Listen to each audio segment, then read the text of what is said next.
السلام علیکم محترم ناظرین و سامعین، خوش آمدید کہتے ہیں آج کی ہماری اس ویڈیو کے اندر درود پاک کے متعلق اور اچھی اچھی قائدیں سننے کے لیے ہمارے چینل ہمارا اسلام کو سبسکرائب کریں اور بے حد درود ہوں حضور اکرم نور مجسم صلی اللہ علیہ وآلہ وسلم کی ذات گرامی پر۔ اور درود پاک ایسا عمل ہے جو ہر وقت فائدہ دیتا ہے، ہر جگہ فائدہ دیتا ہے۔ اس کے بارے میں شیخ المحدثین شاہ عبدالحق محدث دہلوی فرماتے ہیں، آپ اپنی کتاب اخبار الاخیار کے اختتام پر دربار الہی میں دعا کرتے ہیں، یا اللہ میرے پاس کوئی ایسا عمل نہیں جو کہ تیری درگاہ بے کس پناہ کے لائق ہو، میرے سارے اعمال کوتاہیوں اور فسادیت سے ملوث ہیں سوا ایک عمل کے۔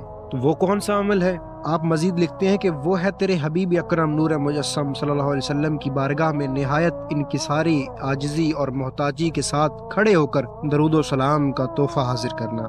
اے میرے رب کریم، وہ کون سا مقام ہے جہاں اس درود و سلام کی مجلس کی نسبت زیادہ خیر و برکت اور رحمت کا نزول ہوگا؟ اے میرے پروردگار، مجھے سچا یقین ہے کہ یہ درود و سلام والا عمل تیرے دربار عالی میں مقبول ہوگا۔ اس عمل کے رد ہو جانے یا رائیگاں ہو جانے کا ہرگز کوئی راستہ نہیں ہے، کیونکہ جو اس درود و سلام کے دروازے سے آئے اسے اس کے رد ہو جانے کا خوف نہیں۔ سبحان اللہ سبحان اللہ۔ اور اسی کے متعلق فقی ابو اللیث سمرقندی رضی اللہ تعالی عنہ فرماتے ہیں، آپ فرماتے ہیں کہ اگر درود پاک کا کوئی اور فائدہ نہ ہوتا سوائے اس کے کہ اس میں شفاعت کی نوید ہے، تو بھی عقل مند پر واجب تھا کہ وہ اس سے غافل نہ ہوتا، اور چنانچہ کہ اس میں بخشش ہے اور اللہ تعالیٰ کی طرف سے بندے پر صلوات ہیں۔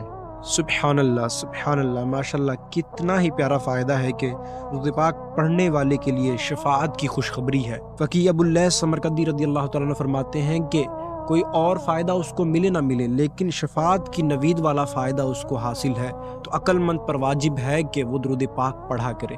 ہمیں بھی چاہیے کہ ہم حضور اکرم نور مجسم صلی اللہ علیہ وآلہ وسلم پر کثرت کے ساتھ درود پاک پڑھا کریں۔ اللہ تبارک و تعالیٰ سے دعا ہے کہ ہمیں دونوں جہان کی بلائیاں عطا فرمائے۔ مزید اچھی ویڈیوز کے لیے سبسکرائب کریں، ویڈیو کو لائک اینڈ شیئر کریں، کمنٹ بلو میں اپنی رائے دینا نہ بھولیے گا۔ جزاکم اللہ خیرا و احسن الجزا۔